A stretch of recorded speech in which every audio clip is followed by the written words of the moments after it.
बहुत समय पहले आनंदगढ़ नाम का एक समृद्ध राज्य था। वहाँ के राजा वीरेंद्र सिंह बहुत शक्तिशाली और न्यायप्रिय थे।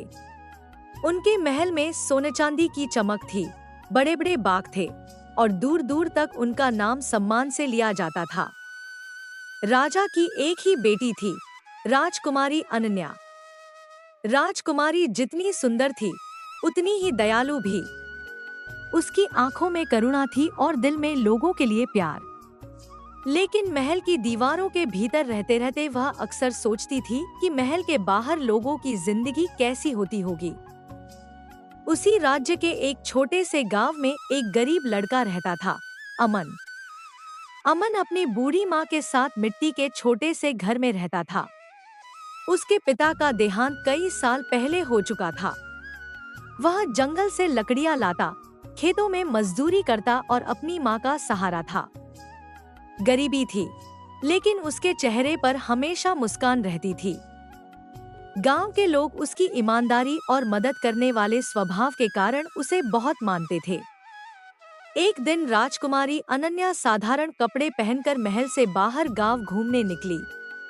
वह पहली बार लोगों के बीच बिना पहचान के आई थी। गांव के पास नदी किनारे चलते समय उसका पैर फिसल गया और वह पत्थरों पर गिर पड़ी। तभी एक लड़का दौड़ता हुआ आया। आप ठीक हैं? उसने घबराकर पूछा। वह अमन था। उसने तुरंत पानी लाकर दिया और पास के पेड़ की छाया में बैठाया। अनन्या ने उसकी आंखों में सच्चाई देखी। धन्यवाद, उसने धीरे से कहा। अमन मुस्कुराया। मदद करना तो इंसानियत है।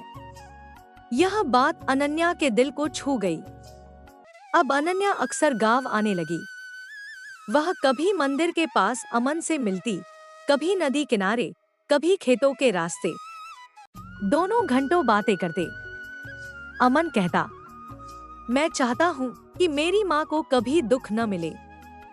अनन्या उसकी सोच से प्रभावित हो जाती। महल की चमक में उसने ऐसा सच्चा दिल पहले कभी नहीं देखा था। धीरे धीरे दोनों एक दूसरे से प्यार करने लगे। अनन्या को अब अमन के बिना दिन अधूरा लगता। एक दिन महल के सैनिकों ने राजकुमारी को गांव में देख लिया। राजा को सब पता चल गया।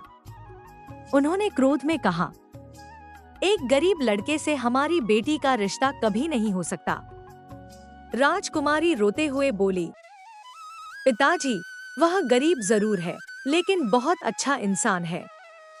राजा ने साफ मना कर दिया। उधर अमन को भी पता चला कि अनन्या राजकुमारी है।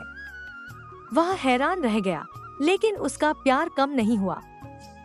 कुछ दिनों बाद राज्य में भयंकर सूखा पड़ गया। नदियां सूखने लगी, खेत बंजर हो गए, लोग भूखे रहने लगे। राजा परेशान हो गए।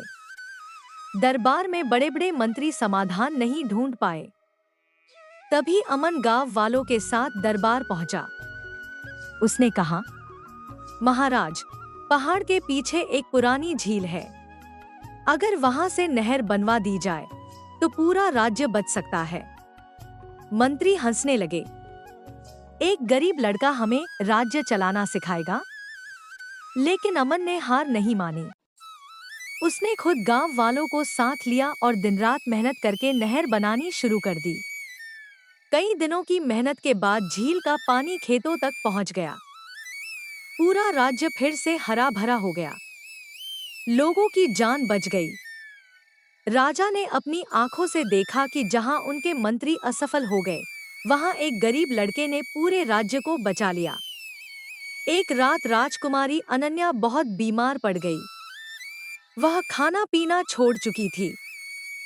राजवैद्य ने राजा से कहा, महाराज, राजकुमारी की बीमारी शरीर की नहीं, दिल की है। अगर इन्हें इनका सच्चा प्यार नहीं मिला तो इनकी हालत और बिगड़ सकती है। राजा टूट गए। उन्होंने पहली बार महसूस किया कि बेटी की खुशी किसी राजसी शान से बड़ी है। फिर उन्हें अमन का राज्य के लिए किया गया बलिदान याद आया। राजा ने सोचा, जो लड़का पूरे राज्य को बचा सकता है और मेरी बेटी को सच्चा प्यार देता है, उससे बेहतर वर कोई नहीं, जिसके कारण राजा शादी के लिए मान गए। अगले दिन राजा ने अमन को दरबार में बुलाया। पूरा दरबार मौजूद था। राजा सिंहासन से उतरकर अमन के पास आए। अमन, तुमने हमारे राज्य को बचाया और हमारी बेटी को सच्चा प्यार दिया। आज हमें समझ आया कि इंसान की कीमत धन से नहीं, उसके कर्म और दिल से होती है। अमन की आंखें नम हो गईं। राजा ने कहा, अगर तुम चाहो तो हम अपनी बेटी का हाथ तुम्हें सौंपना चाहते हैं। राजकुमारी खुशी से रो पड़ी। वह दौड़कर अपने पिता से लिपट गई। अमन और राजकुमारी अनन्या की शादी धूमधाम से हुई। गांव से लेकर महल तक उत्सव मनाया गया।